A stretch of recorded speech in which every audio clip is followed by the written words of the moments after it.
Bedtime Reading. The Phantom of the Opera. Chapter 1. The Voice Without a Face.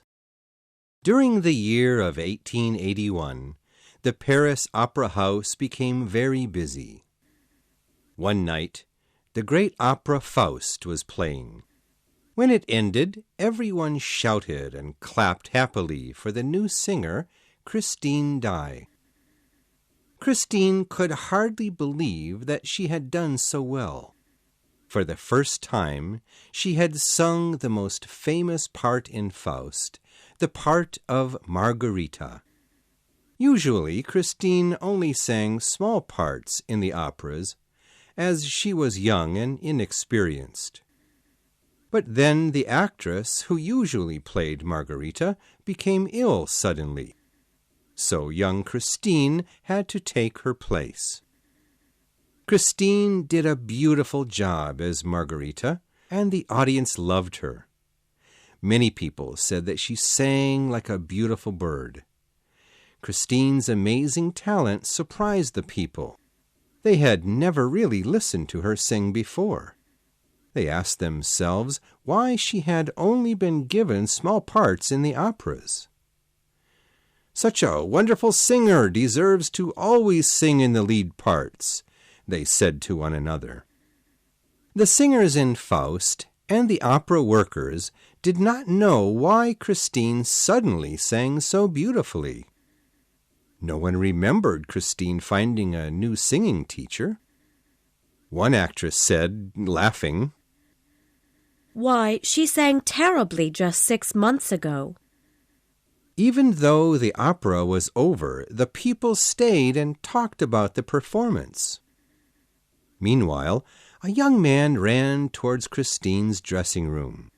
His name was Raoul, and he was a rich gentleman who people knew as the Vicomte de Chagny. He had seen Christine fall down with exhaustion at the opera's end, and he was very worried about her. He ran to her room to see her. A crowd of people was standing around her bed talking. Raoul told the doctor that Christine should have some fresh air and rest. So the doctor immediately told the excited people to go. Only himself, Raoul, and Christine's maid were left in the room. Raoul was relieved when Christine woke up and smiled at him. He knelt down by her bed and whispered, "Christine, I must speak to you alone. It's very important." "I'm sorry, Raoul," she said softly. "I'm very tired now. We can speak later." "Yes, please leave, sir," said the doctor. "I'll watch over Miss Daaé and make sure she rests." "Thank you, doctor. I'm not ill, but I would like to rest alone for a while, please," Christine said. Raoul thought to himself that her voice sounded strange. Raoul was so anxious to speak with Christine that he waited quietly outside her door. He thought that she might come outside to say a final goodbye to the old owners of the opera. These men were named Messieurs Debienne and Poligny, and they were arriving tonight for a special reason. They were going to sell the opera house to 2 other men, Messieurs Richard and Moncharmin. But Christine never left her room, unfortunately for Raoul.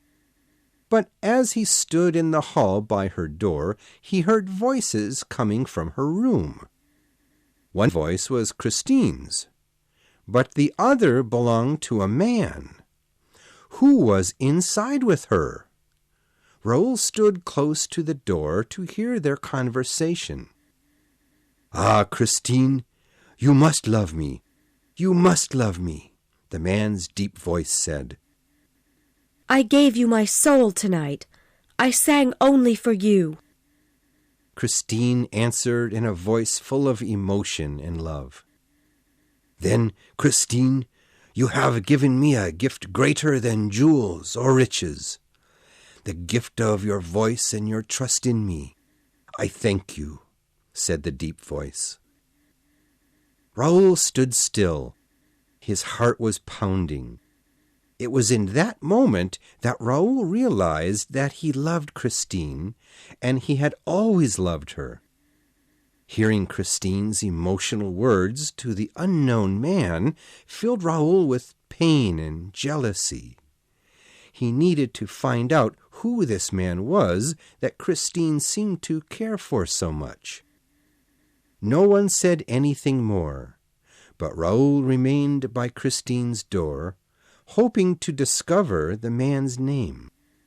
Suddenly, the door opened.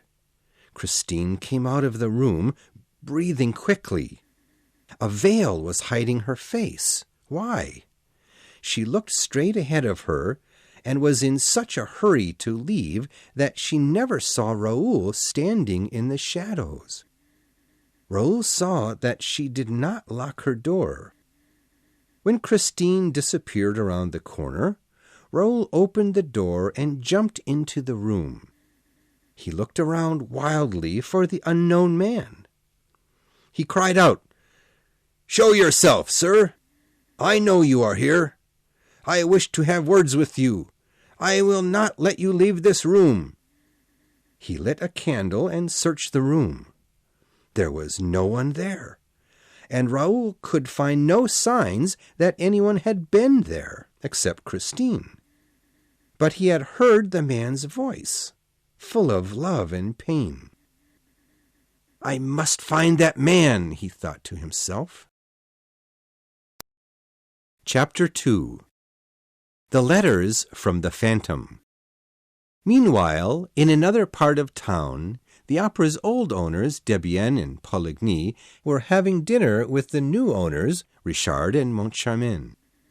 After they had eaten and drank much of the restaurant's fine wine, the owners told Richard and Montcharmin that they had one last thing to tell them about the opera house. It must be told before the men became the opera house's new owners. Poligny took out a piece of paper from his coat pocket. It was a note, written in a beautiful handwriting with red ink. The note said that the owners of the Paris Opera House must give someone calling himself the Phantom of the Opera 20,000 francs every month. Also, this phantom asked that opera box number 5 be left open. It seemed that the phantom enjoyed watching the operas from that place. "What is this nonsense?" the new owners said, laughing. Debienne and Poligny looked serious. "My friends, you should take this seriously. We do not know the truth about the Phantom of the Opera, but we know he is real. Believe me, he will be very angry if he is not obeyed. He has done things to us before," said Debienne. Richard and Montcharmin were reasonable men. They certainly did not believe in ghosts or phantoms, and 20,000 francs was a lot of money. They were not going to give that much money to some ridiculous man who was probably crazy anyway. They believed that the old owners were playing a very complicated joke on them. They decided to ignore the note. Soon they had forgotten all about the ridiculous phantom. One afternoon, after a large and delicious lunch at a nearby restaurant, Richard entered his office. He had sat down at his desk and was thinking about taking a short rest when he saw a note lying on the table. It was written in the same beautiful writing with red ink as the first note. "Monsieur Richard, I am sorry to disturb you at this time. Certainly I understand that you must be very busy learning to manage this fine opera house. For myself, I am sorry to have missed several of your wonderful operas. It is unfortunate that people continue to buy box number 5 when I have asked for it. Debienne and Poligny have written to me. They tell me they have warned you about my little requests. At the moment, it seems that you have decided not to pay attention. Since I am sure that you have only forgotten, I will ask you once again, do not sell box number 5, or you will suffer the results. The Phantom of the Opera. Richard was thinking about this strange letter when Moncharmin entered the room very upset. He had the very same letter in his hand.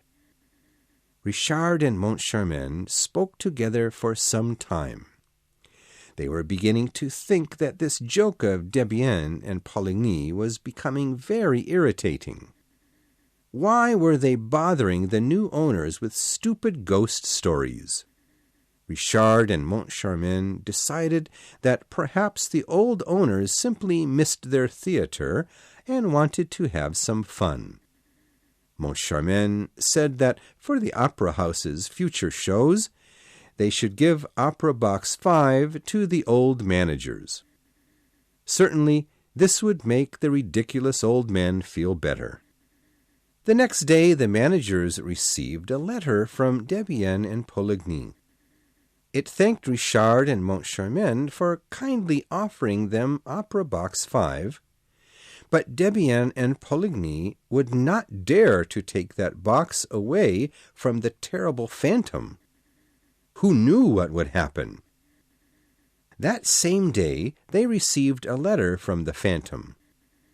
It thanked them for leaving Opera Box 5 open. I had a very wonderful evening, the letter continued, but please, do not forget to give me 20,000 francs every month. I shall be waiting for it. Richard and Moncharmin were rather angry.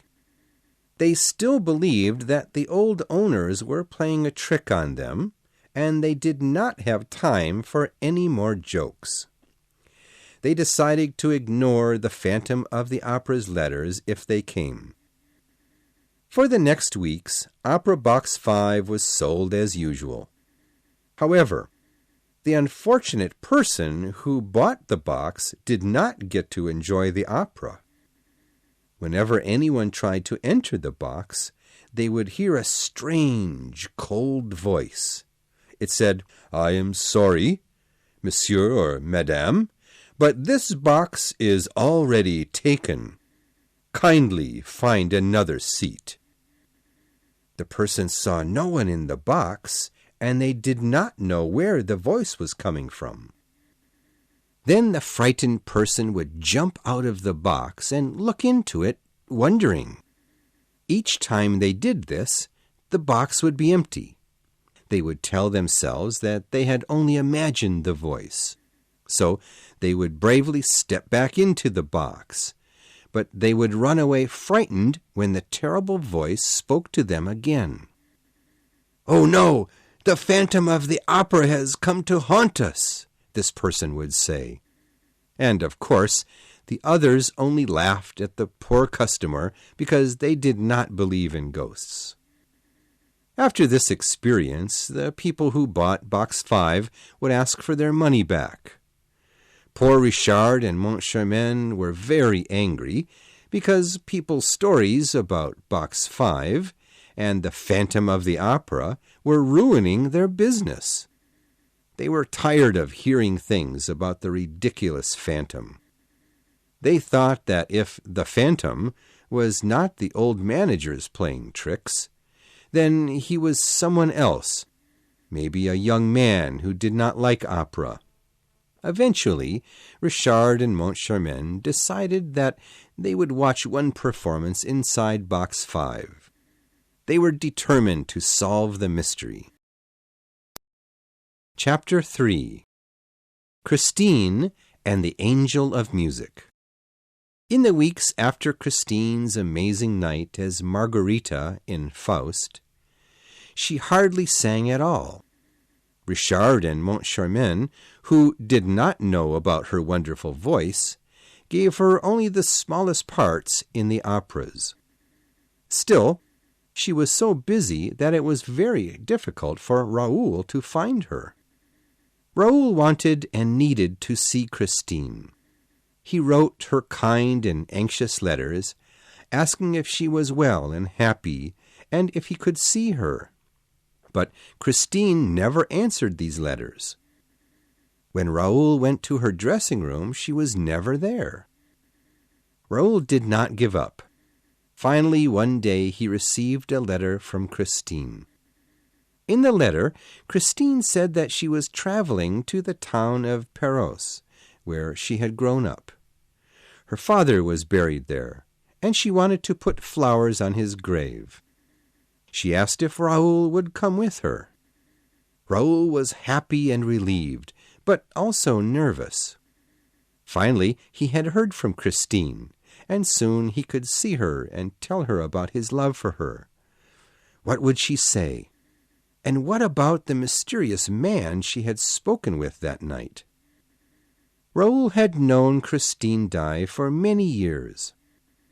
They had both spent their youth in Perros. When he was a boy, Raoul had studied the violin with Christine's kind father. Sometimes, after the lessons, Father Daaé would tell stories to the children. He told wonderful, exciting tales of fairies, ghosts, and angels, and all the things they did. Raoul and Christine both loved to listen to these stories.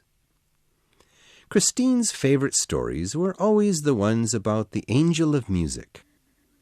Christine's family loved music, and each person could sing or play an instrument. Father Daaé often told them, "My child, only the best musicians will hear the angel of music speak to them. They cannot see the angel, but his voice will fill their ears with beautiful music when they are sad or in trouble. He will guide them to teach them always." Have you ever heard the angel of music, Father? Christine asked. "No," Father Daaé said softly. "But you will hear him, Christine. When I die and go to heaven, I will send him to comfort you." As Christine grew into a young woman, her voice became very beautiful. The people in the town said that she would certainly become a famous singer someday. Father Daaé was extremely proud of his young and innocent daughter. He wanted Christine to sing with all her might, so that people would know how good she was. Every day for many years, Christine practiced her singing. She believed one day that the angel of music would visit her. Christine and her father continued to live in Perros during these years. However, Raoul moved to Paris to live with his large and wealthy family. Raoul became very handsome and had gotten a good education. Christine had grown into a beautiful young woman. One day Raoul returned to Perros to visit his old violin teacher. When Raoul entered Father Daaé's home, the first thing he saw was Christine bringing her father a cup of tea.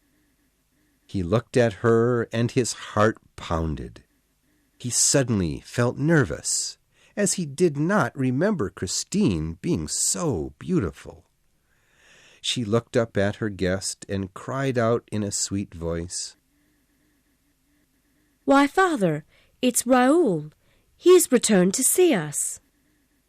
That evening, Raoul and Christine sat in the garden looking at the shining moon. They shared their memories of growing up together and talked about Christine's music studies. They tried not to think about the powerful feelings they had for each other. As the night turned into early morning, Raoul took Christine's hand and kissed it. "Christine, I will think of you always," he said. As he left, Raoul told himself that he was rich and educated and the son of a royal count. He could never marry a poor singer like Christine. His family would be too angry. After Raoul left, Christine continued to study music and care for her father. she promised herself never to think about Raoul. Sadly, Father Daaé could not live forever. Christine loved her father, and she felt that he was her only friend in the world besides Raoul. When he died, her love for music and singing died with him. Fortunately, Christine's voice was good enough for her to enter a music school nearby. Christine did not do very well at this school, but she did not do poorly either. Finally, she completed her studies there and began to sing at the Paris Opera House. She only sang in the chorus, or in very small roles. All these memories, both sad and happy, passed through Raoul's mind on the train to Paris. Finally, the train arrived at the town. Raoul found Christine in the town's graveyard, looking at the place where Father Daaé was buried. Raoul stood still and watched her. In the moonlight, her face was pale, sad, and frightened. It hurt Raoul to see her looking that way. He walked over to where she stood, and when he reached the grave, he said a prayer for Father Daaé's soul. When he finished, he turned to Christine and said, "Dear Christine, I must ask you something. Do you remember the night I came to your dressing room after your performance in Faust? You asked me to leave you, but I must tell you, I did not go. I stayed by the door and listened in secret. I heard you speaking with a man, and I heard him ask for your love." Raoul wanted to say more, and ask if she loved this man also, but he was afraid to hear what she would say. Christine's eyes were very wide. Her mouth trembled. For a moment, Raoul thought she was going to throw herself into his arms, but then she seemed to control her emotions. She said, "Raoul, I have something deeply important to tell you. Do you remember my father telling us stories about the angel of music?" "Of course," Raoul said. "The angel of music only comes to the best musicians. Oh, Christine, we were so happy then." "Raoul," Christine interrupted him. "I have been visited by the angel. I hear him speaking to me in my dressing room." Raoul stared at her. He did not know what to say. He remembered perfectly the sound of the man speaking to Christine. The voice certainly sounded like an ordinary voice. Was she trying to tell him that the voice was the angel of music speaking? What was happening? The angel of music is only a children's story. A father dies. He does not exist, thought Raoul. Suddenly the whole situation seemed funny to him, and he began to laugh. Christine's eyes flashed angrily. "Raoul, did you think I had locked myself in my dressing room with another man? I am an honest girl, I tell you." Raoul did not want Christine to be angry with him, but he also thought she should not believe in children's stories. "Christine, there is no angel of music, you know that," he said kindly. "I think someone is trying to trick you." Christine's eyes grew cold, and her face became like stone. Without another word, she turned and walked away. "Christine, I love you!" Raoul yelled. He was desperate to keep her attention, and he could not keep his feelings inside him any longer. She did not turn around. He did not see her again for some time. Chapter 4. The Night of Curses. Back at the Paris Opera House, Richard and Moncharmin were discussing the strange mystery of Box 5. Something had to be done about the tricks of the Phantom of the Opera, whoever that was. Box 5 looked exactly like all the other opera boxes. The owners had examined it carefully. They found nothing strange about the box's curtains, the furniture, or the walls. Finally, Richard had an idea. Moncharmin, my friend, I know how to fix the problem of this ridiculous phantom in Box 5, he said calmly. I think the opera Faust is showing again on Saturday. We should watch the opera from Box 5. Nothing will happen to us, I promise you. Moncharmin agreed that this was a good idea. The two owners would watch Faust from Box 5. They would find the person who was pretending to haunt it and turn him over to the police. When they arrived at the opera house on Saturday morning, the owners found a letter from the phantom waiting for them. It had some instructions inside, which the owners thought were very strange. They read, 1. I desire Opera Box 5 for my own. I warn you not to sell it ever again to anyone. 2. Tonight, in the Opera Faust, Christine Daaé will sing the part of Margarita. You will tell the audience that Madame Carlotta, the normal singer of that part, is ill. 3. You will kindly give the ticket holder of Box 5 a letter. The letter will state that you, the owners, agree to obey my instructions. 4. The letter will also contain my 20,000 francs, which is late. The letter ended with the phantom warning the owners not to disobey him again. Richard and Moncharmin were angrier than ever before. Who dares to send such a letter here? Who dares to tell us what to do in our own opera house? Moncharmin yelled. Be calm, Moncharmin, said Richard. We certainly are not going to be scared by this arrogant fool. This is our opera house, and we will operate it in the way we choose. Carlotta will sing the lead role. Christine Daaé will sing a small role, as usual. Who is she, anyway? I've never even heard of her. Richard asked an assistant to send Carlotta to speak to them. He wanted to see if she was actually ill, as the phantom's letter had said she was. Carlotta told him she was very healthy. Of course, she would sing the part of Margarita tonight, and everyone would love her. Just then, Carlotta's servant brought her a letter. The letter was very short. It read, My dear Carlotta, I am deeply sorry to learn that you are so ill, because you are an intelligent lady, and also a beautiful one. I am sure you know that singing tonight would hurt your voice terribly. Staying home would be the best decision. Besides, Christine Daaé is a much better Margarita. Don't you think so?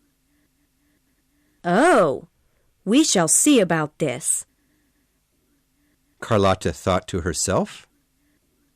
It appears that little Christine Daaé wants to be the head singer of the Paris Opera House. Who is she to compete with me? She has probably asked one of her friends to send this letter, or written it herself. She is a fool if she thinks she can frighten me. Her voice cannot compare to mine. Carlotta sang some notes of the opera and thought to herself that her voice was as beautiful as ever. That night Richard and Moncharmin sat in Box 5. They had sat there quietly for 10 minutes when Richard whispered, Have you heard the ghost yet, Moncharmin?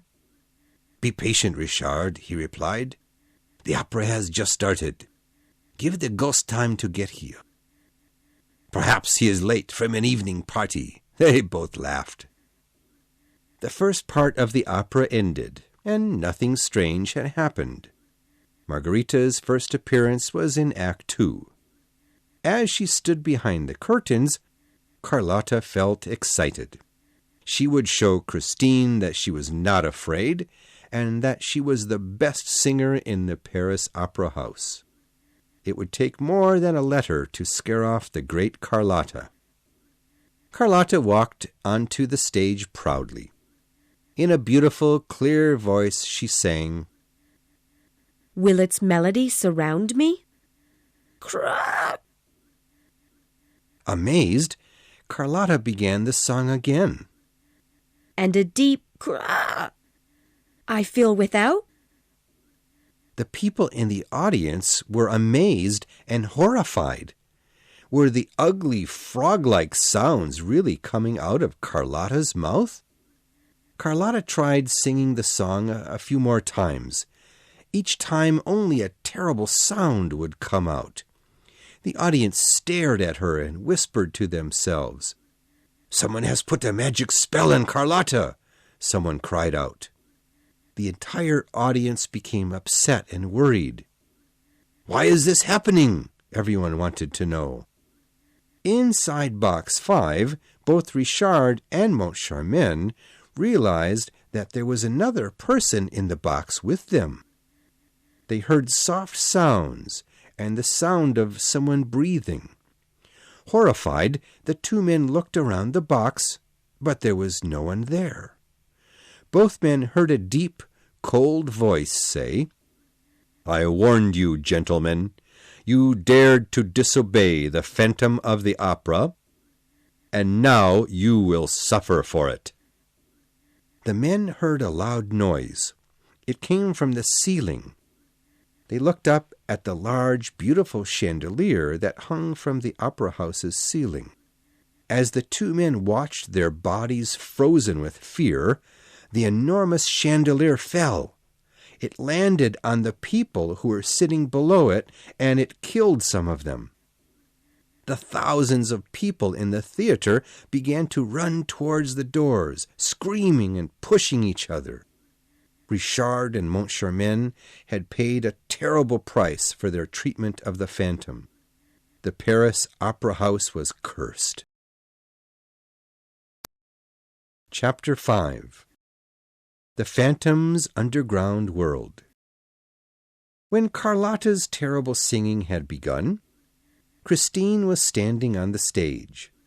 When all the screaming began, she ran to her dressing room. She was scared. She wanted to speak to her angel of music, and she knew he would only talk to her in the dressing room. "Angel, angel," she cried. "I am frightened. Please talk to me." But no one spoke to her. Christine did not understand what was happening in the opera house. She was almost ready to cry when she heard a beautiful voice singing. As she listened to the wonderful song, Christine looked at the large mirror in the room. She had a strange desire to look into the mirror. As she walked to the mirror, the dressing room seemed to become even bigger and longer. Suddenly, she was no longer inside her room. She was standing on a long, dark path. Before Christine knew what was happening, a cold hand grabbed her waist. Another hand covered her mouth so that no one could hear her screams. She tried to fight, but the person was too strong. His hands pushed her towards a red light hanging on the wall. In the light of the lamp, Christine saw the person who was holding her. He was dressed in black clothing, and a black mask covered his face. The person was looking at her with hunger and need in his eyes. Christine immediately fainted. When she woke up, Christine saw that she was on top of a large white horse. This was the horse named Caesar, who was used in some of the operas. One day he had disappeared. Christine remembered people saying the Phantom of the Opera had stolen the horse. At the time, she had not believed these stories, but now she was afraid the Phantom of the Opera was real and he had taken her. She wished silently for the voice, her angel of music, to come and rescue her. The black figure led the horse to the edge of a dark, silent lake. They were beneath the opera house. No one knew that long ago the Paris Opera House had been built over an underground lake. The black figure put Christine into a small boat. Christine saw the boat moving toward a large house on an island in the middle of the lake. When they reached the house, the man took Christine into a beautiful room. "Don't be afraid, Christine. I will not hurt you. You are in my home." Christine shook. She knew that voice. It was the voice of the angel of music. Immediately, Christine knew the truth. Raoul was right. She had been tricked. She said, "You are no angel of music. You are only a man. Take off that horrible mask. Why do you hide your face? If you are a good man, you will show yourself to me." "No, Christine, I can never let you see my face," the man said. Then he fell onto his knees in front of Christine, as if she were a queen. He cried, "No, I am not an angel from heaven. I told you I was because I wanted you to talk to me. I am only a man, and my name is Eric. But, Christine, I brought you here because I love you. I would do anything for you." Christine stared with shock at the strange man who knelt in front of her. Anger grew inside her. She felt that her belief in the angel was nothing but a silly dream after all. "Oh, no!" she cried. "Eric, whoever you are, I hate you. You made me think you were the angel of music. I thought my father had sent him to me, and I was comforted. Now that you have destroyed my dreams, let me go from here." "You are free to go, Christine," Eric said. "But first, let me sing for you." Even though Eric was a man and not an angel, his deep voice was so sweet that Christine soon fell asleep. Chapter 6. The Man Behind the Mask. When Christine woke up, she saw Eric sitting in a chair, looking at her. "You must be hungry. We will eat," he said. A deep sleep had calmed Christine. She agreed to stay and eat. Eric took her into a beautiful dining room full of candles and delicious food and wine. While they ate, Eric told Christine again that he loved her. "Christine, I beg you to stay here for a short time. Just 5 days. I will spend these days teaching you about music. You will begin to know the man behind the mask. Then I will let you go. I will only beg you to remember me here, under the ground in the darkness. When you can, come to me here." Eric's words made Christine feel sorry for him, and she agreed to do this. After they had eaten, Eric told Christine he would show her the rest of his house. Christine agreed, and he reached over to take her hand. When she felt the touch of his hand, she took hers away. His skin was as cold as death. "I am sorry," Eric cried. "I will not touch you again." Eric showed Christine the house's many rooms. They were all dark and had no windows, but very beautiful. "This man must be very wealthy to have such a house," Christine thought. The last place Eric showed Christine was his own bedroom. The bedroom looked as if it belonged to a dead person. The walls were painted black. In the center of the room there were thick red curtains. They surrounded an open coffin. "This is where I sleep," said Eric. Christine had to look away. What kind of man would sleep in a coffin, as though he were dead? Instead, she looked at the large organ in the room. Next to the organ was a table covered with sheets of music.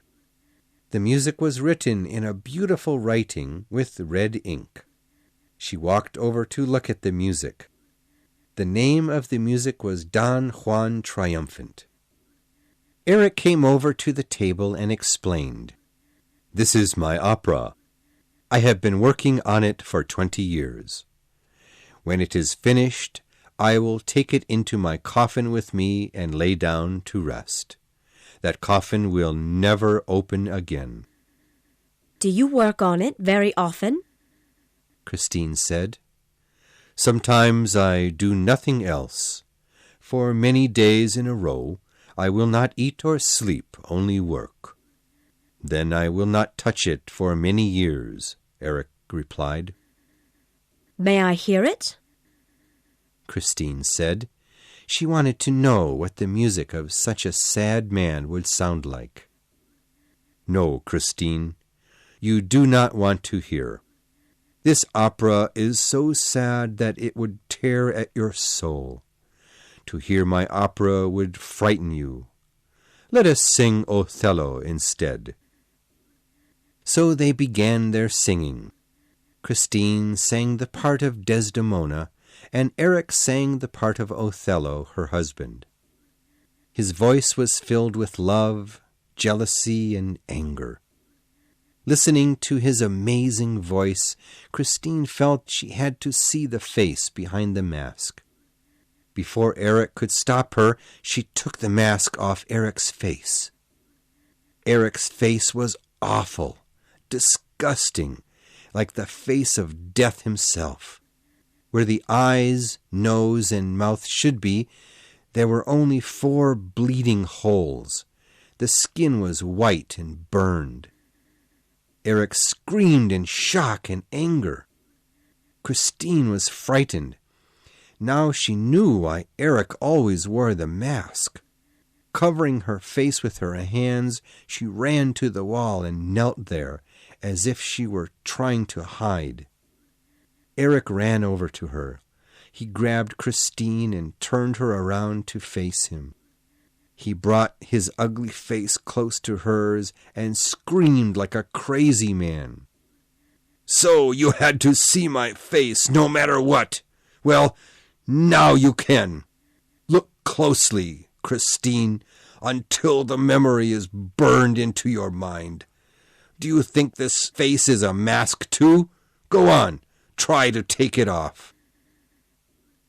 Eric grabbed Christine's fingers and made her touch his ruined skin. He tore at his own face with her hands. His mouth made a horrible kind of smile.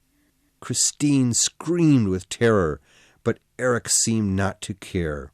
He continued to ask her questions as if she were a criminal.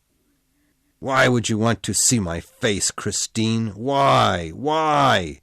My own father told me I was not his son, not even human.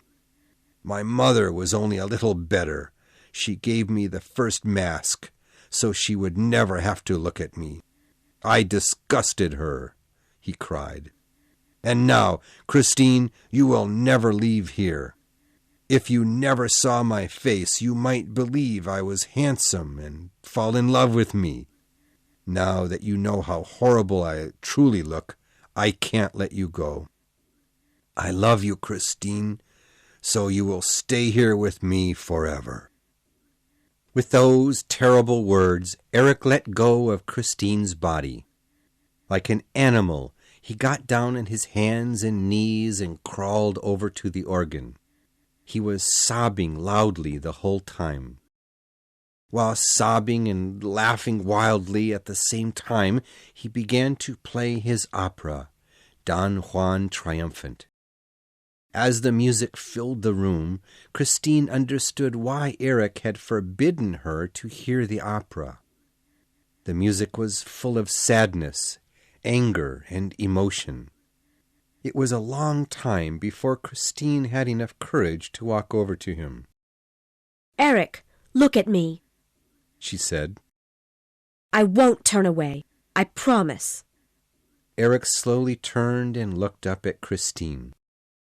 She did not look away, but instead stared at him with eyes full of fear, but also understanding and pity. Eric fell on his knees before her as if she were a goddess. He kept crying, "I love you, Christine." For the next 2 weeks, Christine pretended that Eric's face did not scare and disgust her. Finally, she was able to convince Eric that she would return to see him, so he let her leave his home. Chapter 7. The Costume Ball. While Christine was trapped in Eric's underground home, Raoul was desperately searching for her. He knew Christine had disappeared after the chandelier had fallen from the opera house's ceiling. Raoul asked everyone at the opera house about her, but no one knew where she was. He even returned to Paros, hoping to find her there. But the woman she sometimes stayed with had not seen her. After 2 weeks of searching, Raoul was ready to give up. He did not know what to think. Was Christine dead? Why would she leave so suddenly? His heart was broken, because he could not find the woman he loved. Suddenly, he received a letter from Christine. Raoul, the opera house is having a costume ball in 2 days. If you want to see me, you must come there dressed as a white domino. Wear a white mask, and do not let anyone recognize you. Whatever you do, tell no one about this. Christine. Raoul was overjoyed. Finally, he had heard from Christine, and she wanted to see him. But why was she being so strange and mysterious? Then he remembered her ideas about the angel of music. Perhaps that had something to do with it. Had Christine actually seen this angel of music? Or met someone who was pretending to be this angel? Was she in love with him? Though Raoul did not believe in the angel of music, he still wondered. For the next 2 days, Raoul thought of nothing but Christine. However, he did buy a white domino costume, as she had asked. The evening of the ball, Raoul hurried to the opera house. He stood by the door and watched the guests arrive. Soon a person dressed in a black domino costume walked by slowly. When no one was looking, the person took Raoul's hand. "Christine, is that you?" he whispered excitedly. The black domino said nothing, but made a sign for him to follow. She put a finger over her mouth, warning Raoul to keep silent. "Keep calm," she whispered. It was definitely Christine's voice. Raoul followed her as they walked slowly through the crowd of laughing, talking people. This time he was determined not to lose her. He was sure she would tell him where she had been. As they entered the dancing room, they noticed a group of people standing together looking at something. Raoul went over to see what it was. A man stood there, dressed in a strange costume. The entire costume was a bright red color. The man wore a huge hat full of feathers and a long red cloak. On the cloak, Raoul saw black letters that read, "Do not touch me, I am the Red Death." However, the most horrible part was the man's face. It looked worse than a monster's.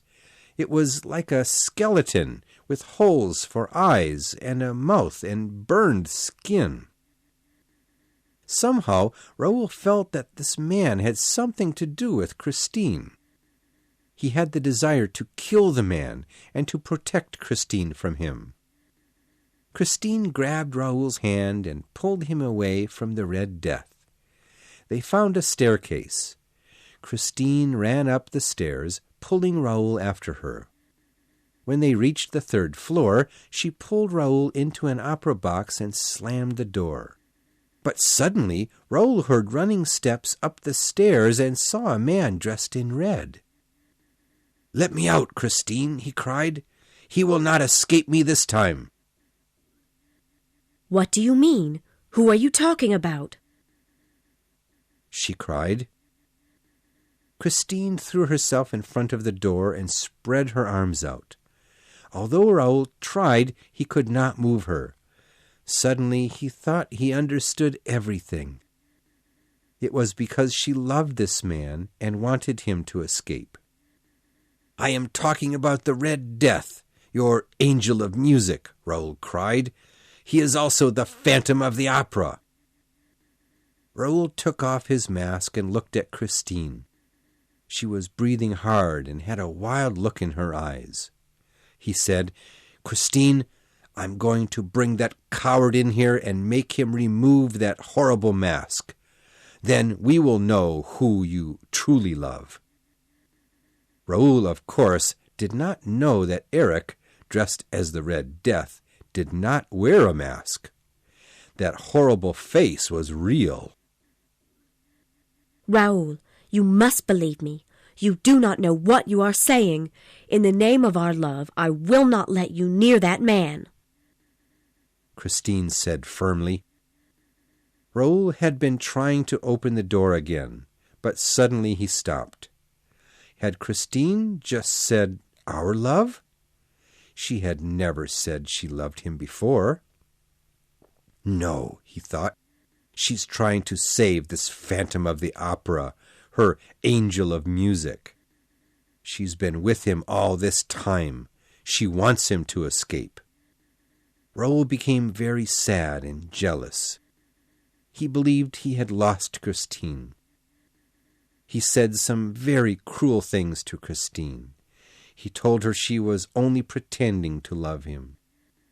His words hurt Christine badly and made her angry. She had wanted to see Raoul tonight to tell him about Eric. She loved Raoul and thought he would help and protect her from Eric's dangerous love. But now she knew he would only be jealous and angry. He could not understand how sad Eric's life truly was and how she was trapped. Hiding her tears, she said, "Goodbye, Raoul. I wanted to tell you the truth, but I see now you can never understand. You do not trust me. Goodbye. You will never see me again." Raoul heard the love, anger, and sadness in Christine's voice. He realized he had made a mistake. He tried to stop her and apologize, but it was too late. Christine pulled away from him, opened the door to the box, and left. At first Raoul could not move. Then he ran back to the dance floor. Raoul asked people where the man called the Red Death had gone. They told him the man had disappeared. Raoul looked all over the opera house for the man and Christine. Finally, at 2:00 in the morning, he was near Christine's dressing room. He walked into the room, but it was empty. He was about to leave a note for Christine when he heard someone coming into the room. Quickly, he hid in the closet. He saw Christine come in and sit down in front of her mirror. She put her head on her hands and said, Poor, poor Eric." Raoul was angry. So all his jealous thoughts were true. Who was this Eric? Then he heard a beautiful deep voice. It was very soft at first, but it became louder and louder. Suddenly it seemed as if there was someone in the room with them. Christine stood in front of the mirror. She stretched out her arms and said, "Eric, I am ready." Then, as Raoul watched, she seemed to walk into the mirror and disappear. Raoul looked all over the room, but Christine was gone. He began to sob. He had lost Christine again, and this time it might be forever. Chapter 8. The Secret Engagement. Since Christine's first disappearance, Raoul had spent every day at the opera house looking for her. A few days after the night of the masquerade ball, he saw her. She looked better than she had that night. But there was a sadness and desperation in her eyes. Raoul saw that she wore a plain gold ring on her left hand. Who gave her the ring? It must have been him, thought Raoul. Raoul was so relieved to see Christine was safe that he hurried over to talk to her. Christine was very polite to him. "How are you, Monsieur Chagny?" she asked. "I'm fine," he said. "I may be leaving Paris in a few weeks. At most, I will be here a month." "Where are you going?" Christine asked. She looked happy to hear this news, Raoul thought. "I'm going on a trip to the North Pole. It will be very dangerous," he said. "Why, you must be excited, Raoul. This is a great adventure. It is the first step to becoming famous," she cried. Raoul felt as though his heart would break. "Fame is nothing without love, Christine," he said sadly. Christine looked down at the ground and said nothing. Suddenly Raoul cried, "Christine, how can you be so happy? I may never see you again. This trip will be very dangerous. I might die." "Or I might die," she replied quietly. She became very serious. She stared up at him, and her eyes burned with emotion. Raoul did not know what she was thinking. Then suddenly the look on her face changed, and her eyes danced. "I have an idea," she said. "You tell me that after 1 month I may never see you again." "Yes, that's true," Raoul cried unhappily. "We will have to say goodbye forever." "Unless we are married, Christine," Raoul interrupted. Christine put her hand over Raoul's mouth. "Never say that. We will never be married," she whispered sadly. "But we can be engaged for 1 month. It will be a secret engagement that no one else can know about. We will be so happy. Oh, Raoul, please say yes." Raoul liked this idea. So every day they pretended to be engaged. Each afternoon they would meet in Christine's dressing room. There they would eat biscuits and drink delicious wine.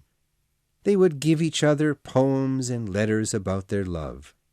About a week into their game, Christine disappeared for 2 days. She did not call Raoul into her dressing room. Raoul was terribly worried. On the 3rd day, Christine came back. She had decided to sing in the opera again. After Carlotta's horrible experience, she was afraid to sing again. Some days earlier, Carlotta had left Paris in misery. The opera house badly needed a lead singer. After hearing her sing, they immediately gave her the job. This time, Christine was performing in the opera Juive. Her voice was like an angel's, and the audience loved her. Raoul watched the performance and thought about how proud he was of Christine. After she finished singing, he ran backstage to see her. Christine was looking for him too. She took him into her dressing room, and they fell into each other's arms. She apologized for disappearing, and he forgave her. Chapter 9. Christine's Fear. During the next few days, Christine took Raoul all over the opera house. They had lots of fun exploring the upper levels of the building. Many rooms had interesting old furniture in them. But for some reason, Christine never took Raoul lower than the 1st floor. One day, Raoul and Christine found a hole in the ground.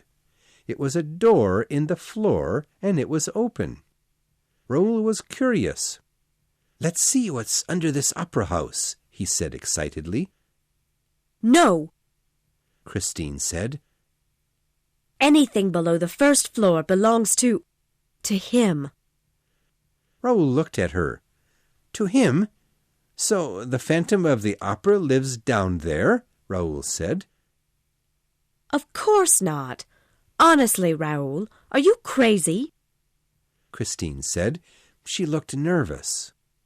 She tried to drag him away from the door, but Raoul did not want to leave. Suddenly, the door closed so quickly that no one saw who shut it. The two looked at each other. Do you think that was the Phantom of the Opera? Raoul asked. It couldn't be, Christine said. She sighed and decided to tell Raoul the truth. Raoul, believe me, he is working on his opera. When he works on his opera, he thinks of nothing else. He doesn't eat or even sleep. It was probably one of the opera workers. Christine promised Raoul that the Phantom was not paying attention to them. But Raoul thought to himself that she was hiding something. For the next few days, Christine looked behind her. She would jump at nothing and run away from shadows. It was as if she was haunted by a ghost. One afternoon, when they met, Raoul was shocked by her looks. She was pale, and her eyes were red. Raoul hated to see her look like this and not know why. Christine, my love, I will not go to the North Pole, he said. Please, tell me the secret of your angel of music, this Phantom of the Opera that everyone is so scared of. Then I will take you away from here. I will take you far away so that he will never find you again. Be quiet, Raoul, she cried. What if he hears you? That said, she ran with Raoul up the stairs. They ran until they had reached the roof of the opera house. Christine was careful to look behind her the whole time. She thought that no one was following them. However, she was not careful enough. She did not see Eric, the Phantom's shadow, following them. Although Christine did not know it, Eric had not been working on his opera. Instead, he watched Christine all the time. When he saw her happy with Raoul, he became sad and angry. He would do anything to keep her. Christine and Raoul sat on the roof for a long time. They leaned against each other and watched the sun set. Finally, Christine began to speak. Raoul, earlier you said you would take me away. I want to be with you more than anything. If I suddenly change my mind, when you come for me, do not listen. Take me by force. Are you going to change your mind? Raoul asked. I don't know, Christine said. She suddenly threw her arms around Raoul. Oh, Raoul, he is like a demon, a monster, and he says he loves me and will keep me with him forever. I shall die if I go underground and live with him. Then don't go, Raoul said simply. He's not truly evil deep inside, but he'll make us all suffer if I don't do what he wants, she cried. We only have one day left, Raoul. Eric told me he will stop working on his opera tomorrow. He will come for me and take me down there. Then he will cry and tell me he loves me in that desperate voice, looking at me with that hideous face. Christine was sobbing terribly. No, Raoul cried. I will not let you go back there again. I will take you away now. Raoul tried to pick her up, but Christine would not let him. No, Raoul, I can't just leave like this, Christine said softly. It would hurt him too much. Let him hear me sing one last time tomorrow night. At midnight, come to my dressing room, and we will leave in secret. You must be there tomorrow, no matter what happens. Eric will wait to take me with him. I think that if I go with him tomorrow, I will never return. There was a sudden noise. Did you hear that? She asked. It was nothing, said Raoul. I hate living like this, Christine said. The first time I saw his face, I was so afraid he was going to die, or he would kill me. Why would he die? Asked Raoul. Because I had seen his face. He could not bear it that I knew what he looked like. This time, both Raoul and Christine heard a cry of pain. They looked around the roof, but they saw no one. Don't be afraid, said Christine. He is working on his music. We are alone on this roof. Chapter 10. The Story of Eric and Christine.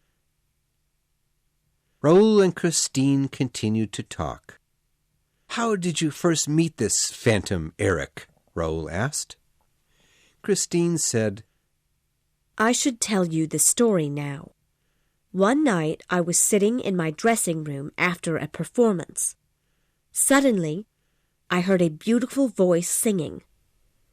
At first, I thought it was someone singing in another room. I looked outside and searched all over the floor, but I couldn't find anyone. I realized that the voice was coming from my room, but there was no one there. The wonderful thing was, the voice could talk to me. It answered all my questions. It was a man's voice, but oh, Raoul, he sounded like an angel when he sang. I told my friend in Paris about the voice. She said that it must be the angel of music. I was happier than I have ever been in my life. Papa had finally sent him to me. It was like a message of love from him. The angel and I spoke together all the time. After a few weeks, he asked if he could give me voice lessons. I agreed, and we began to sing together every day. I improved very quickly. In fact, my voice got better so fast that I was scared. It did not seem normal, but my governess told me not to be afraid. The angel of music would help me become the best singer in all of Paris. The angel asked me to keep my new voice a secret, however. He told me that when I became good enough, we would shock the city. Then what happened? Raoul was very curious. One night I saw you at the opera house. I was excited because I had not seen you for many years. I didn't realize how much I had missed you. When I went to my dressing room, the voice knew I was very happy.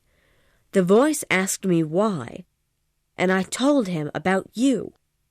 He became silent and would not answer me when I called. I was scared he would never come back, but since there was nothing I could do, I went home. All night, I thought of nothing but you. That was when I first knew I loved you. Christine held tightly to Raoul. They did not notice the dark figure coming close to them. The figure looked as if it lived in a place of darkness. Christine continued her story. The next day, I returned to my dressing room. The angel spoke to me again. He seemed very sad. He told me that I couldn't give myself to a man. If I loved anyone, I could never become a truly great singer and artist. He would not be able to help me and would go back to heaven.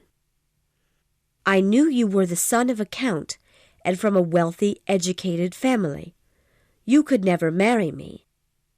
So even though it wasn't true, I told the angel that I didn't love you. After that, I tried to avoid you whenever you came to the opera, and I tried not to think about you. Finally, a day came that I had waited for. The angel told me my voice was good enough to show to all of Paris.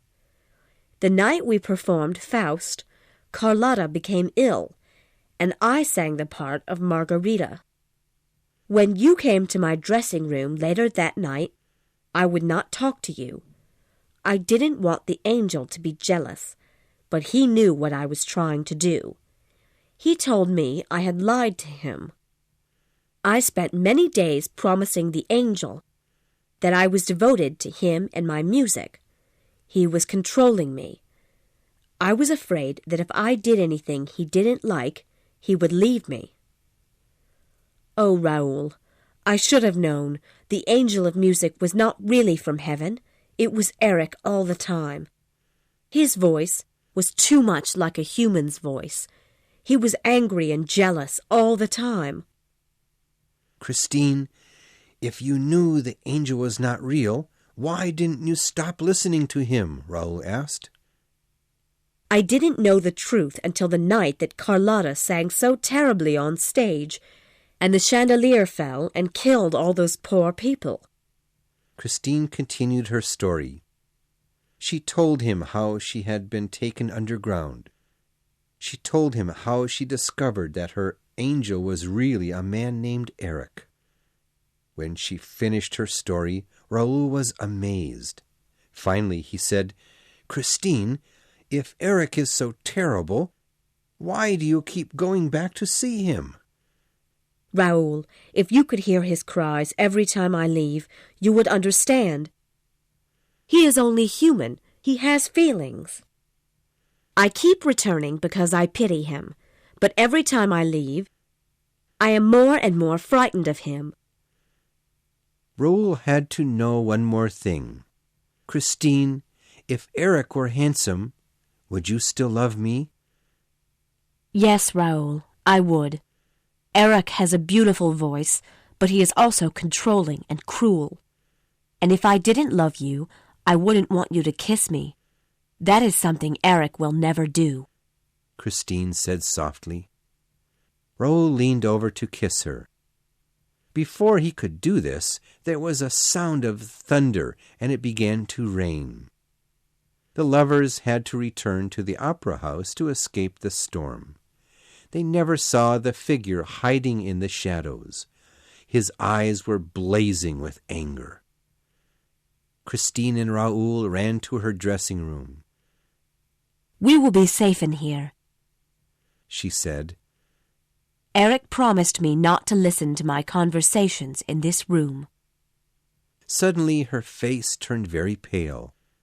She was looking at her hands in horror. "Oh, Raoul, we are doomed. I've lost the gold ring that Eric gave me," she cried. "So, Eric gave you that ring?" Raoul said in an angry voice. "Raoul, don't be ridiculous. You know he gave me that ring. He wants to marry me. He told me I would be all right as long as I wear the ring.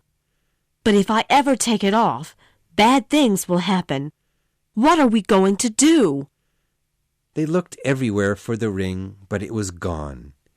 Christine was so afraid that she sent Raoul home and locked her dressing-room door.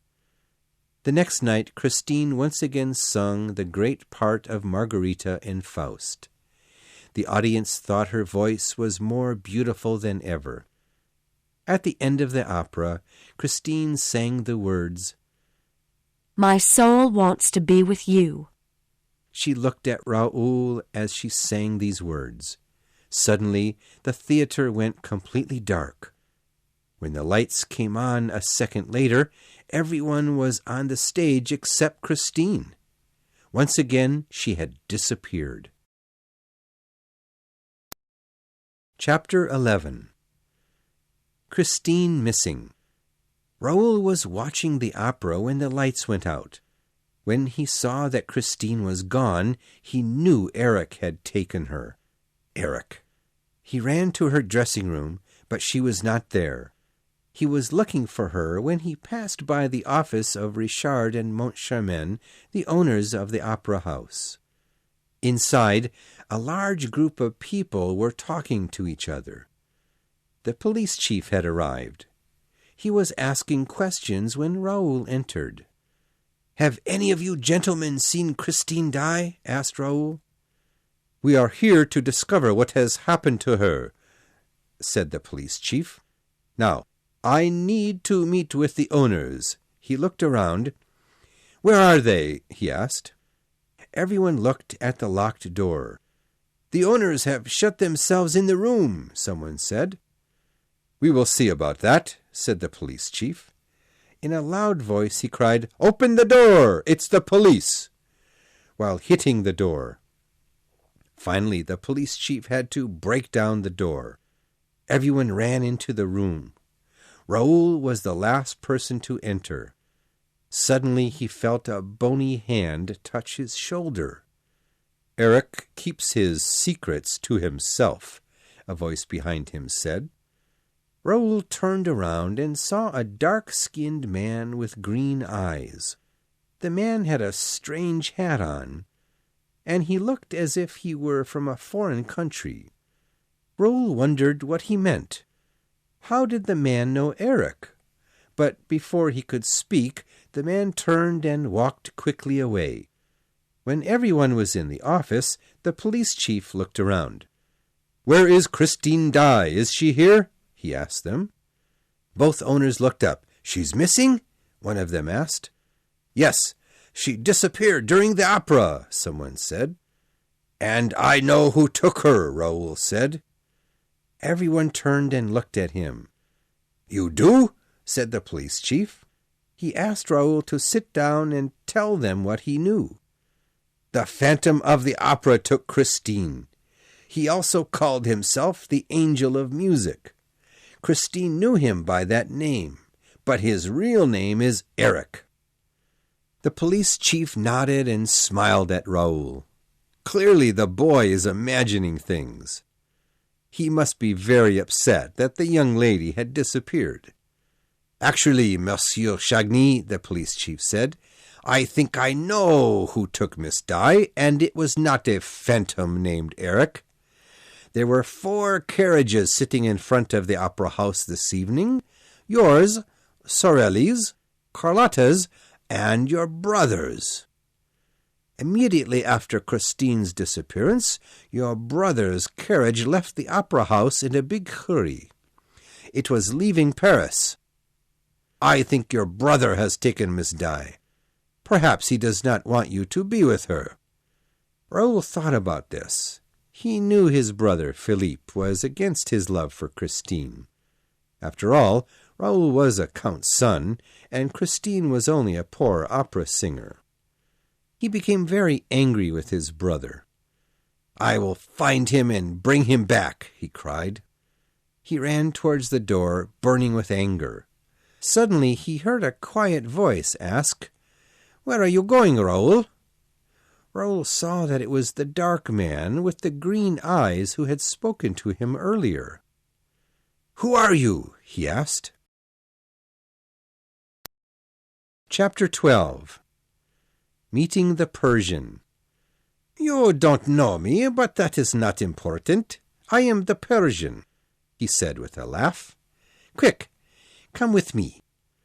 The 2 men went into the hall. "I'll ask you again, young man. Where were you going?" "I'm going after my brother, the Count de Chagny.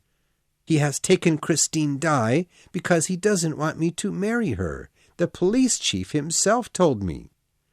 The Persian burst out laughing. "Well, he is wrong," said the Persian. "No one could make the girl disappear that quickly except for the Phantom of the Opera, Eric himself. You are a fool if you think it was your brother." "You know about Eric?" asked Raoul. "Be quiet. We cannot say his name often. He may be listening." The Persian took Raoul down a dark hall. They stopped by a door. The Persian opened it and whispered for Raoul to enter. When he did so, Raoul saw that he was standing in Christine's room. Clearly they had entered through a hidden door. A minute later, the door opened and a man came in. The Persian told Raoul that this was his servant. The servant had brought 2 guns with him. He gave these to the Persian, who handed one to Raoul. "So, are we going to try and fight the Phantom?" Raoul asked. "Certainly we are. And even though we are 2 and he is 1, it will be very dangerous. Eric is not a fool, as you probably know. He knows many tricks and secrets, the Persian said. I'm not afraid, Raoul said. I love Christine.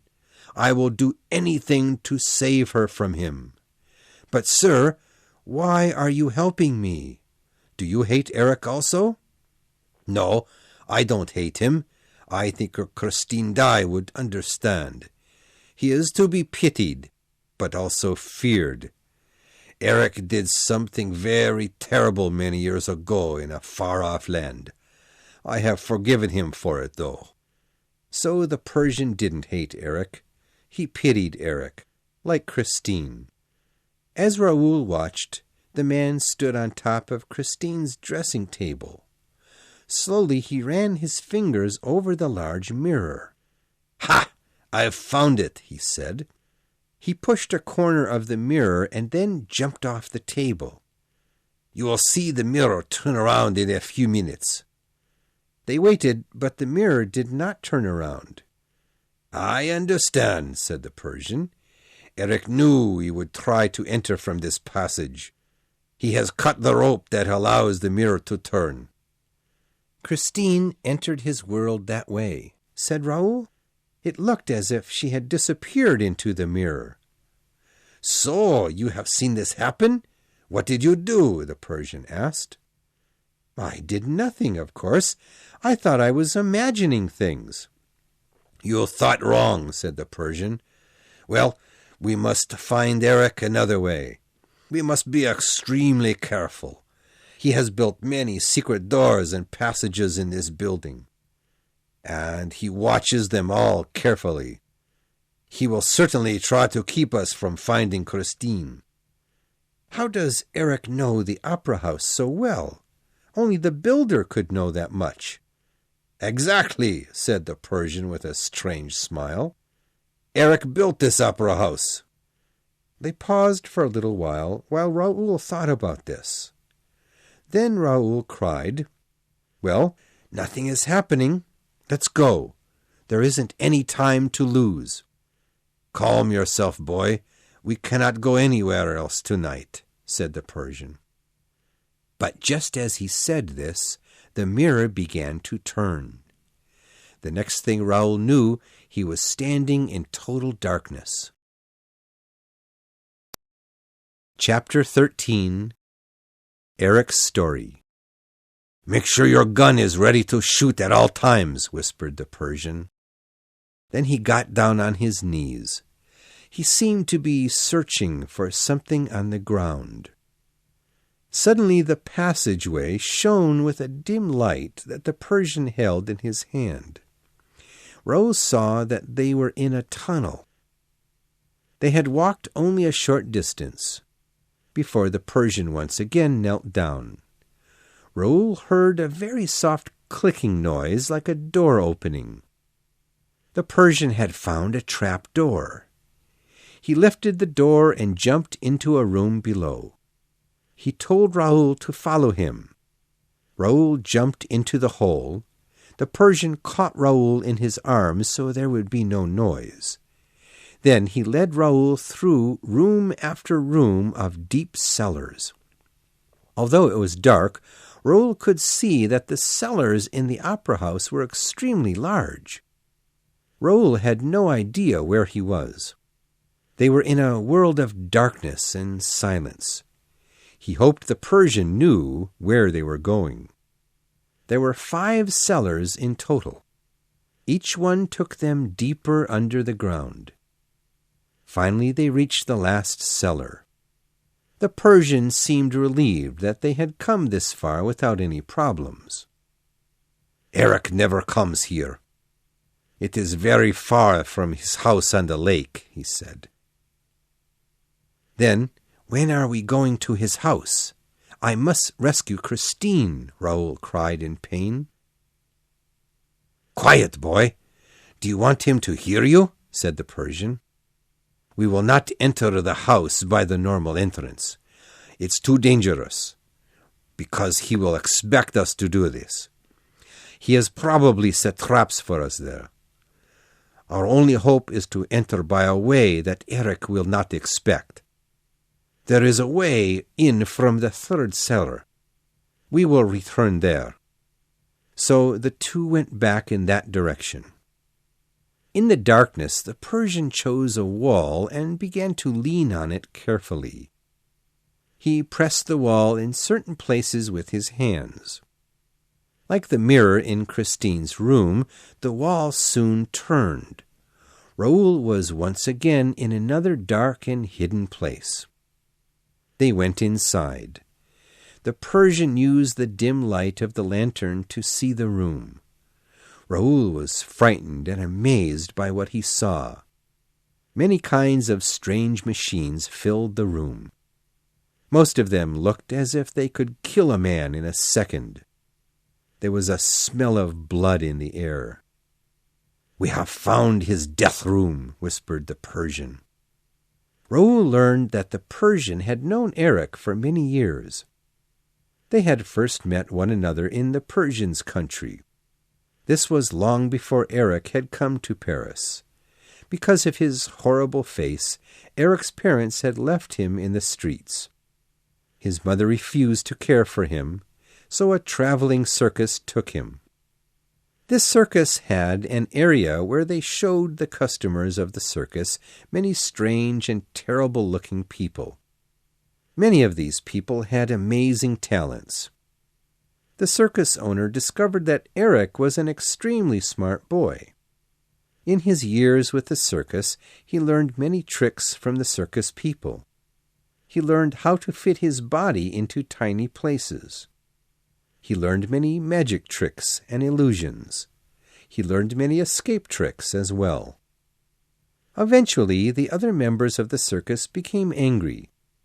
They did not like Eric using their tricks, and they especially hated that he was better at the tricks than they were. So the circus owner told Eric he must leave. Eric had to wander the streets alone. After some years, he arrived in Persia. In Persia, Eric entertained people in the cities and towns with his talents. He soon caught the attention of the king of Persia. When the king asked him into his palace, Eric told the king that he could build the king a palace that was even more beautiful than the one he had now. Also, the new palace would be filled with secret doors and rooms. The only one who would know of these rooms would be the king himself. The king loved this idea, so he agreed. Eric built the new palace for the king, and the king was pleased. However, soon the king became worried. He did not want any of his enemies to have a palace as great as his. He was afraid Eric might go to other countries and build more and even better buildings. So the king decided to have Eric secretly killed. However, one man, the Persian, found out about this plan. Because he was a good man who disliked the king, he helped Eric to escape from Persia. The Persian decided to secretly follow Eric to Paris. He wanted to watch him because he was afraid of what Eric might do next. He knew that Eric hated people. Truly, Eric was full of hate. He hated his parents for leaving him to die in the streets.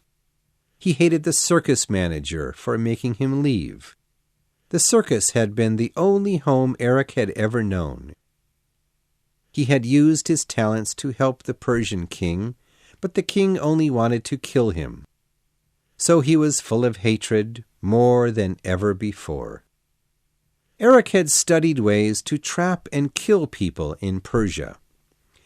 When the Persian found out that Eric was building the opera house, he was worried. He knew that Eric would build many secret rooms into the opera house that only he would know about. So the Persian watched the neighborhood every day, and when the opera house was finished, he took a job there. One day, the Persian found the underground lake. Eric caught him trying to enter his house. He was ready to kill him. "I saved your life once. Will you allow me to live as well? The Persian asked Eric. Yes, I will let you live, because you once saved my life. But never come here again, he told the Persian. Ever since that day, the Persian had stayed close to the opera house. He knew there must be another way to enter the house on the underground island. The Persian finally found that way, in the third underground cellar room. This happened at the same time that Eric had first taken Christine and shown her his house. The Persian knew about Eric's dangerous love for Christine. After that day, the Persian was worried Eric would hurt Christine if she disappointed him. He watched Christine closely. He had listened to Raoul and Christine's conversations. He knew of Raoul's plan to take Christine away from Paris. He also knew that Eric would know this and act as quickly as possible. When Christine disappeared from the opera stage, the Persian knew that only Eric could have taken her. Now he and Raoul were deep inside Eric's property, looking for Christine. Chapter 14. Christine's Choice. The Persian and Raoul had entered Eric's torture room. As Raoul stared at the terrible machines in the room, he heard a strange noise. It sounded like a door opening. The Persian put a hand over Raoul's mouth to keep him from crying out. As they listened, they heard a voice. What will it be, Christine? You must decide. Will I play a wedding song or a piece of funeral music? Both men knew it was Eric. Luckily, Eric did not know that the Persian and Raoul were close by. Christine, will you marry me or not? Said Eric. Now is the time. My opera is finished. I hate my life here, always hiding alone from people in this dark underground world. I want a wife like other men. It's taken me many years, but I have made another mask. But this mask lets me look like other men. It is so real no one could tell the difference. You will learn to love me.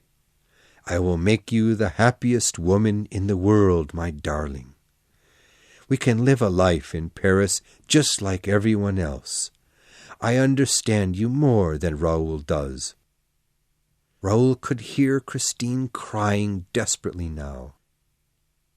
It doesn't matter whether you look like other men or not. You're still the same person inside, Eric. Eric paid no attention to her. He continued, Please, stop crying, Christine. I'm not an evil person. I only want your love. If you would just love me, you would see the man I truly am. Christine would sob sometimes, but mostly she stood there silently. Eric cried out the words, You don't love me? You don't love me. Then there was a silence. Raoul and the Persian hoped that Eric had left the next room. They had to let Christine know they were there. Christine had to open the door to the torture room so that they could help her escape. Suddenly, they hear a doorbell ring. Eric left the room to see who had dared to enter his home. Christine was alone in the room.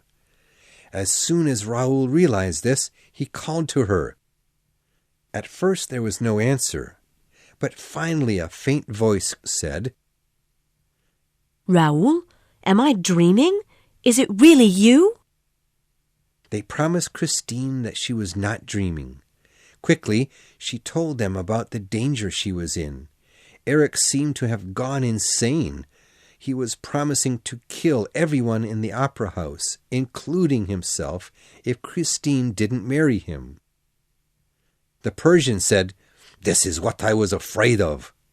He told her that he and Raoul were in the torture room.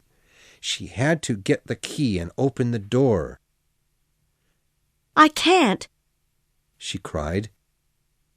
"Eric has tied me up. I can't move at all."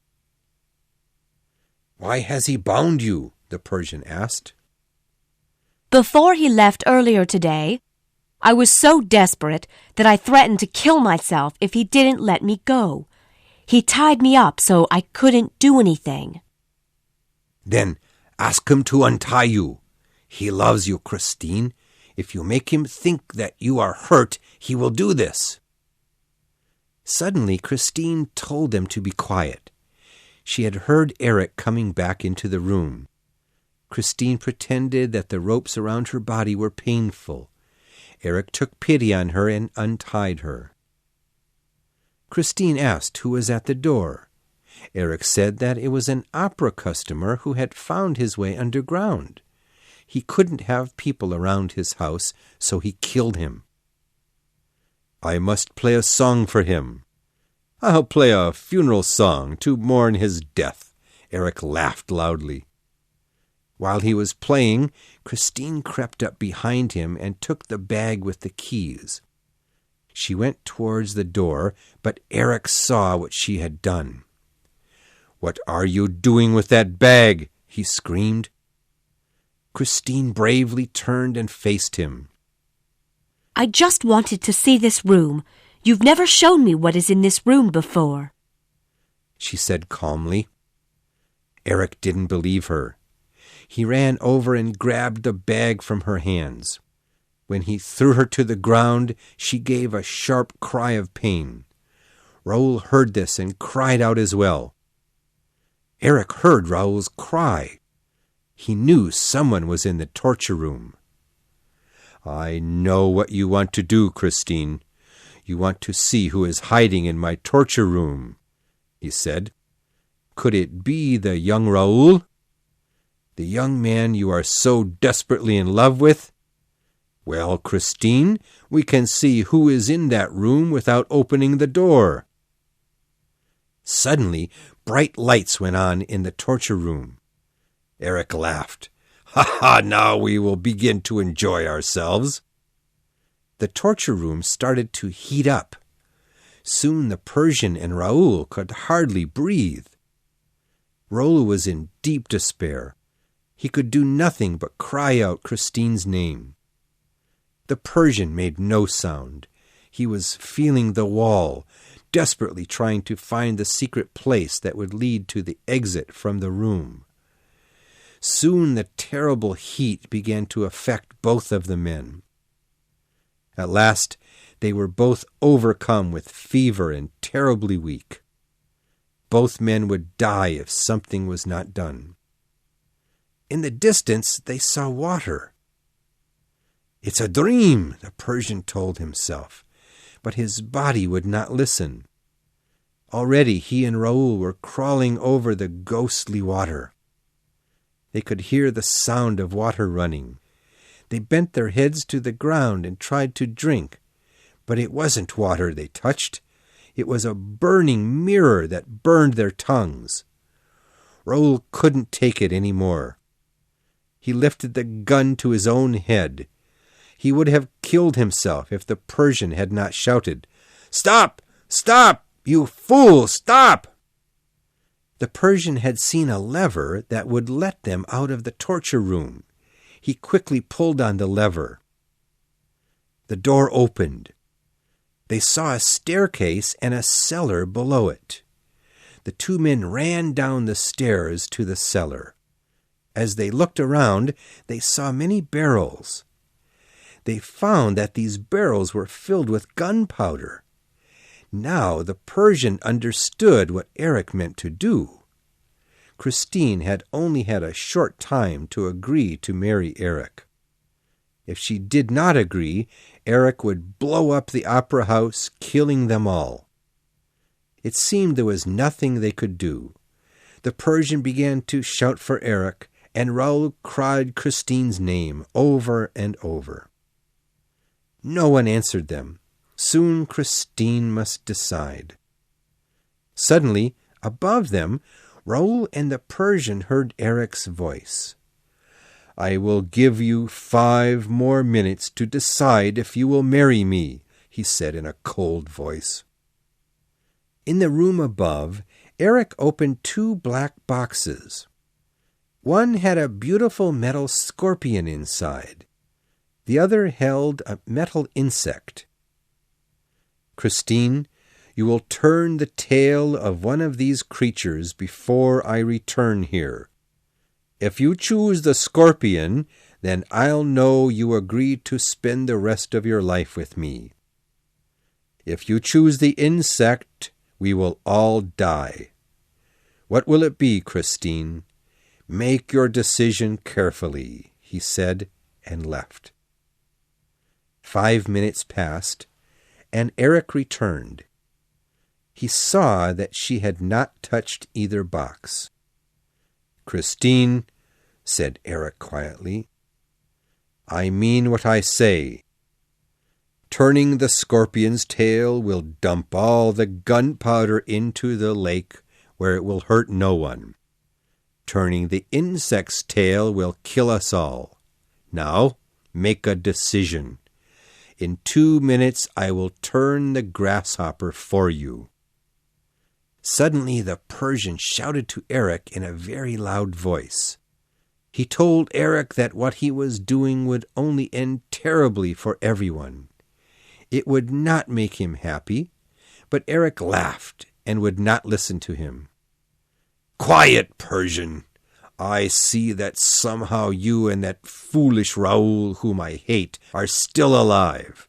Well, it doesn't matter now. Your lives are in my darling Christine's hands." Eric stared at Christine and could not look away. Raoul did not want innocent people in the opera house to die because of him and Christine. "Turn the scorpion quickly," he cried. "I love you, Christine, always." Then Raoul heard a loud sound, and water began to fill the room. The Persian and Raoul knew they would drown. They tried to find things on the wall to hold on to, but there was nothing. Eric and Christine could hear the horrible screams as the 2 men fought for their lives. Chapter 15. Eric's Sacrifice. Christine reached out and turned the scorpion. All the gunpowder was at the bottom of the lake now. She stood very still, staring at the ground. When she looked up at Eric, it was with a look of pure hatred. She stared at him and did not look away. She had pitied him before, but now she hated him. Christine hated everything he had done to her and to her lover. For the first time in his life, Eric felt frightened.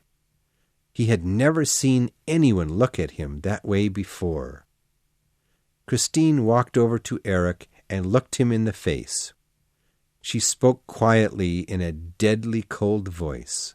She said, "I hate you, Eric. I hate you with all my heart. I will marry you to save the man I love and the innocent people in the opera house. You can make me marry you. You can do anything you want with me. I am not afraid of your face, but you cannot make me love you. So I will hate you for the rest of our life together." Something broke inside of Eric. He realized the meaning of love. Christine truly loved Raoul. He knew now that in seeking her love, he had made her fear and then hate him. He could not bear that the one person he loved hated him so deeply. In that moment, Eric's love of revenge and hatred and his desire to keep Christine left him. Eric pulled on a lever. It stopped the water from filling up the cellar. He opened another trap door and grabbed the Persian and Raoul. He had saved them. With a cry of joy, Christine ran over and helped him lift the two people out of the water. "Go," he cried. He stared at her with eyes full of regret and pain. "Take them and leave me." Christine didn't move. She could not believe it. Was Eric really letting them go? "Go now, I tell you," he cried. "Leave me alone and never come back." This time Christine grabbed Raoul and the Persian and began dragging them away. After a long time she got them to the first floor of the opera house. There both men soon awoke. Soon after this, Christine and Raoul left Paris. The Phantom of the Opera was never seen again. There were no more strange incidents in the opera house, which made Richard and Moncharmin very happy. People discovered the underground house on the lake, but no one knew who had lived there. Christine wanted to escape from the sad memories of what had happened in Paris. After a time, she no longer hated Eric for what he had done. She understood and pitied him once more. She thought of him sometimes and hoped in her heart that he was at peace. Some people said that these two lovers took a train into the north. They were rumored to have gone to the far-off country to marry and live together. It is said that if you visit the part of that country where Raoul and Christine lived, you will meet their descendants. All of these people have Christine's beautiful voice.